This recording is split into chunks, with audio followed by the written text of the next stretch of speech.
Okay, students, so now I will proceed to the second part of the story, My Childhood.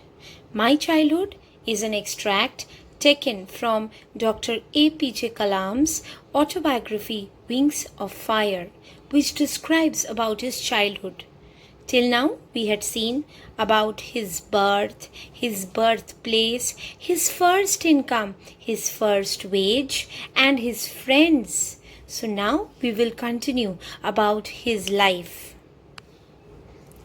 During the annual Sri Sita Rama Kalyanam ceremony, our family used to arrange boats with a special platform for carrying idols of the Lord from the temple to the marriage site, situated in the middle of the pond called Rama Tirtha, which was near our house.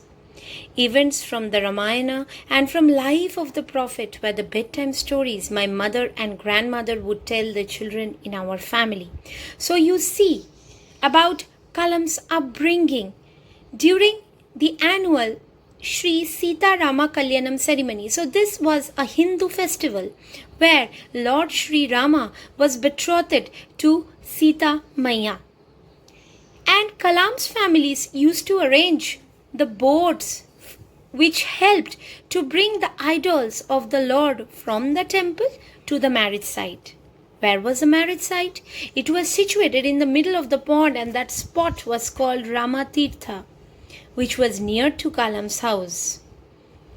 As bedtime stories, Kalam heard stories from both Ramayana and from the life of the Prophet from his mother and grandmother.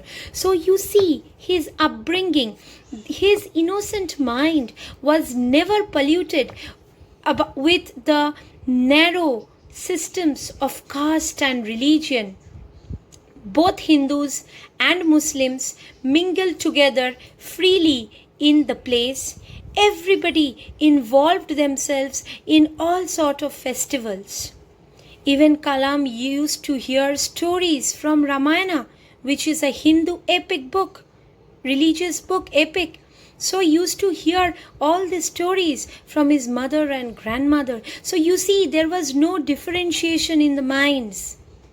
One day, when I was in the 5th standard now, here Kalam is going to describe 2 incidents in his life about 2 teachers. One teacher who became a teacher, and the second teacher who also became a teacher, but both the teachers vary in their standards and in their approach. Let us see. One day, when I was in the 5th standard at the Rameshwaram Elementary School, a new teacher came to our class. I used to wear a cap which marked me as a Muslim, and I always sat in the front row next to Ramanatha Shastri, who wore the sacred thread. The new teacher could not stomach a Hindu priest's son sitting with a Muslim boy. So you see, there came a new teacher who was narrow-minded. He became a teacher, but these are not the values that a teacher should show. He made differentiation. His heart was narrow. He was a narrow-minded person. So what did the new teacher do? The new teacher could not tolerate Kalam sitting with the Hindu priest's son, Ramanatha Shastri, with a Muslim boy. He could not tolerate this. So in accordance with the social ranking, as the new teacher saw it, I was asked to go and sit on the back bench. So you see, their minds were getting polluted, exposed to the harsh world which differentiated between 2 children. I was asked to go and sit on the back bench. I felt very sad, and so did Ramanatha Shastri, because they were children whose hearts were not polluted by their parents or their guardians with the narrow thoughts of castes and religion. They all grew up together in a single locality, in a single community. They were not shown the world like that. So he looked utterly downcast, very sad and depressed as I shifted to my seat in the last row. And that image of him weeping when I shifted to the last row left a long-term impression, means impact on Kalam. What did they do? They returned back home, and let's see what they do. After school, we went home and told our respective parents about the incident. Now Lakshmana Shastri called the teacher. Lakshmana Shastri is the high priest of Rameshwaram temple, and the father of Ramanatha Shastri. He called the teacher and in our presence told the teacher that he should not spread the poison of social inequality and communal intolerance in the minds of innocent children. He bluntly means straightforwardly, asked the teacher to either apologize, that is, ask sorry, or quit the school and the island. So you see, Lakshmana Shastri also had very good values as a priest. He was a very firm person in his discretion, and he told the teacher to apologize or quit his job permanently from that place. Yes, children are God. Their hearts are as pure as God. It is written in Gita and all other religious books that the more our heart is susceptible to innocence and purity, the more we are close to God. What is God? We haven't seen God. We have seen the idols. So God is our faith. God is our purity, simplicity, and innocence. God is that law that abides to stick to goodness, kindness, philanthropism, pantheism, and other such positive and good approaches to lead a blissful life on this earth. So what did the priest do? The priest scolded and rebuked the teacher and asked him to apologize and not to corrupt and poison the minds of these children. He bluntly asked the teacher to either apologize or quit the school. So what happened? The teacher felt sorry for his behavior, and Lakshmana Shastri's strong sense of conviction means belief in an opinion, strong belief, conveyed that he showed, that he communicated, ultimately checked this young teacher. Whether he was really checked or not, we do not know, but out of fear, he never repeated the same thing. So you see, this was the sitting arrangement. So you see, Kalam was sitting beside the Brahmin friends, and the teacher, who had a narrow heart, he may have become a teacher, but he lacks the quality of a teacher. A teacher's main quality is to be a good human at first. A teacher may be successful if he or she has good subject knowledge, but a teacher can never be a good teacher. The first eligibility is he or she has to become a good human being. Then only he or she can pass on the good values to the students. On the whole, the small society of Rameshwaram was very rigid. Rigid means very strict in terms of the segregation. Segregation means differentiation of different social groups. However, my science teacher, Shiva Subramani Iyer, though an orthodox Brahmin with a very conservative wife, was something of a rebel. Rebel means who always goes against the norms. So whole area of Rameshwaram believed in this caste system. But his science teacher was just the opposite of that new young teacher. He was also a Brahmin himself with a very, very conservative wife. But he always stood with something that was just and impartial and fair. He did his best to break social barriers so that people from different backgrounds could mingle. Mingle means mix easily. He used to spend hours with me and would say, Kalam, I want you to develop so that you are on par with the highly educated people of the big cities. So his science teacher, he always wanted Shiva Subramani Iyer that Kalam would upgrade himself to that level with highly educated people. He will one day become a very highly educated person. One day, another incident from another teacher. One day, he invited me to his home for a meal. His wife was horrified. Horrified means shocked at the idea of a Muslim boy being invited to dine in a ritually pure kitchen. She refused to serve me in her kitchen. Naturally, Kalam was very sad, distressed. A teacher's wife is also taken as a teacher, similar in respect, but getting such a behavior was very, depressing for him. Shiva Subramania Iyer was not perturbed, he was not disturbed, he was not perplexed. He remained calm, he never shouted, never did he got angry with his wife, he never shouted on his wife, but instead what did he do? He served me with his own hands and sat down beside me to eat his meal. His wife watched us from behind the kitchen door. I wondered means thought or guessed, whether she had observed any difference in the way I ate rice, drank water, or cleaned the floor after the meal. So you see difference in attitude after being hurt by her behavior. Kalam as a little boy, was never given the idea about this caste and religious discriminations. For the first time, he was exposed to these complexities of life. So he felt sad. And he took the food, drank the water, cleaned the floor with a dejected heart. So Kalam is telling, I don't know whether his wife observed me or not, the way I was taking everything, because I was so sad. When I was leaving his house, Shiva Subramania Iyer invited me to join him for dinner again the next weekend. Observing my hesitation means reluctance, he told me not to get upset, saying, once you decide to change the system, such problems have to be confronted. Confronted means faced, tackled.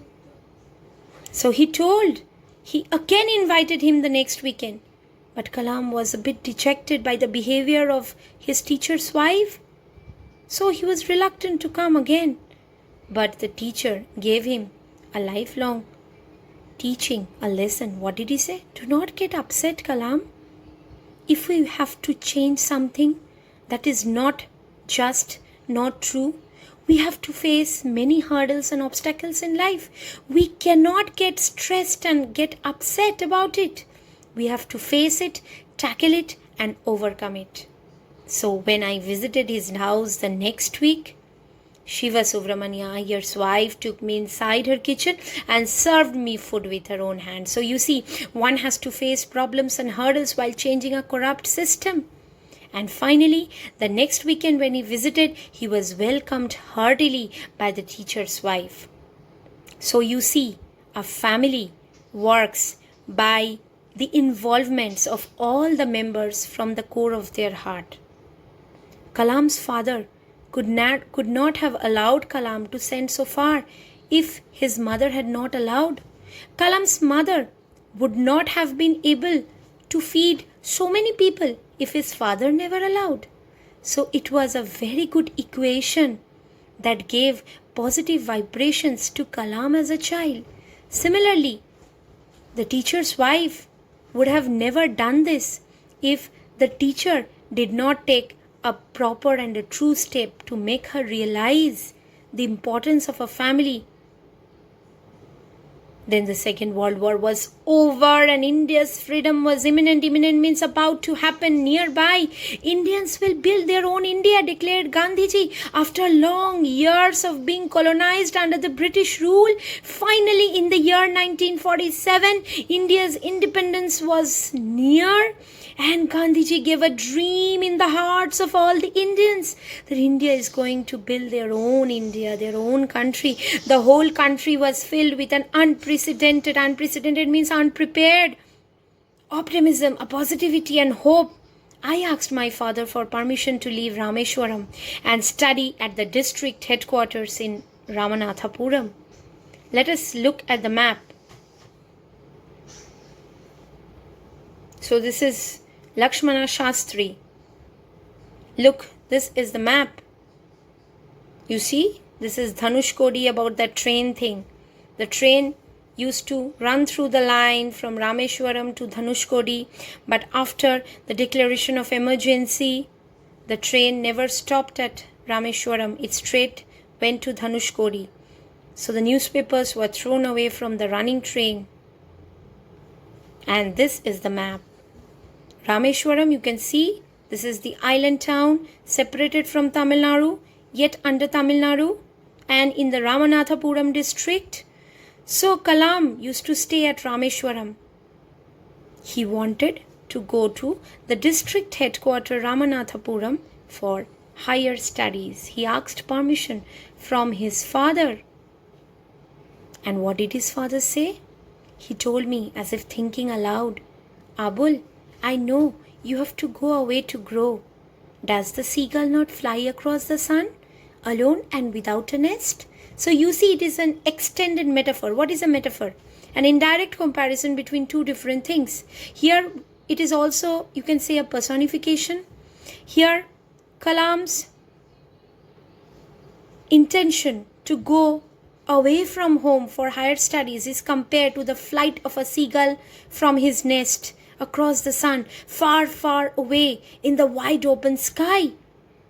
So his father told, yes, Abul, you have to go. I know you have to grow. And you can only grow if you go out of your comfort zone. So I will surely allow you. The seagull never stays at its nest for lifelong. It will fly in the wide open sky across the sun. And he quoted Khalil Gibran. Who is Khalil Gibran? He is a Lebanese American writer, a poet and an artist.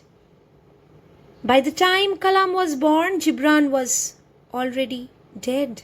He also died in 1931, the same year when Kalam was born, but he was one of the famous poet cum writer. This line is quoted from his poem, Your Children. Your children are not your children. They are the sons and daughters of life's longing for itself. They come through you, but not from you. You may give them your love, but not your thoughts, for they have their own thoughts. You know, this is what the parents should think. They should not burden their children with their unattained desires, with their own expectations. They can only show the children the right path and provide them with all the ingredients to cook the life. So, as Gibran said, your children is not your children. They are just born out of you. But they are the children of their own life. They have their own individuality. They have their own thoughts. You cannot just thrust your own thoughts upon them. They have their own desires, own aspirations. Let them fulfill it. Let them have the taste of their life, open-handedly, single-handedly. You just guide them. You be their felicitators. You felicitate them. You facilitate them. You show them the path. Because your children may be born out of you, but they are individuals with their own life and own desires and own longing, own dreams and own aspirations. So you should not limit your children's thinking and thoughts. You should not thrust your own thoughts upon them, because they have their own thoughts to pursue, own thoughts to consider, own dreams to pursue. Let them have it. Otherwise, they will never have a flavor of what life is, what struggle is, and reach to the place where they really want to reach. So finally, Kalam's father gave him the permission. And he was blessed to get such a father and such a mother. And this is our poet Khalil Gibran. I hope, students, you people are inspired enough from the life story, from the childhood story of Kalam. And I hope, students, that my students will always rise above the narrow limitations of caste, religion and all these things. Probably God, when He made earth, when He made all the creatures, never thought that His made creatures is going to divide Him in different avatars and separate Him, separate their own parents. parent, the God. So students, always think of yourself as a human being and keep the purity of your soul. Have some dreams and aspirations that will never harm the existence of others, and follow that path. You will surely get your enlightenment. Thank you, students. Bye bye.